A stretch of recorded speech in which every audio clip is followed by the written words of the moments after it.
एक हरे भरे जंगल में चीकू नाम का एक चतुर खरगोश और लोपी नाम की एक आलसी लोमड़ी रहती थी।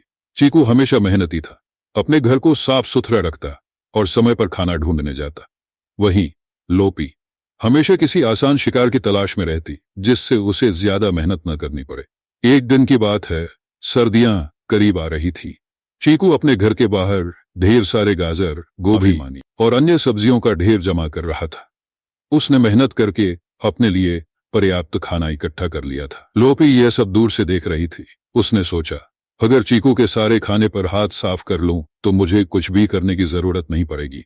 योजना बनाते हुए लोपी ने सोचा कि वह चीकू को डराकर उसका सारा खाना चुरा लेगी। वह एक डरावना मास्क पहनकर चीकू के घर गई और कहा, मैं जंगल की राक्षस लोमड़ वहां से नहीं दिया, तो मैं तुम्हें खाना मुझे नहीं दिया तो मैं तुम्हें खा जाऊंगी। चीकू का दिमाग, चीकू डरने की बजाय मुस्कुराया। उसने सोचा, लोमड़ी तो आलसी है, मैं इसे मजा चखाता हूं।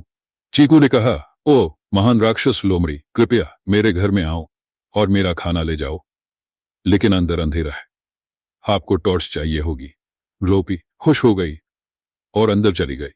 लेकिन जैसे ही उसने पहला कदम रखा लोपी खुश हो गई और अंदर चली गई। लेकिन जैसे ही उसने पहला कदम रखा, चीकू ने रस्सी खींची और लोपी एक जाल में फंस गई।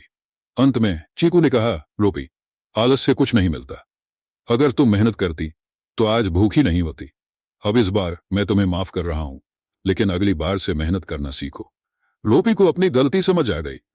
उसने मेहनत करने की कसम खाई और चीकू से माफी मांगी।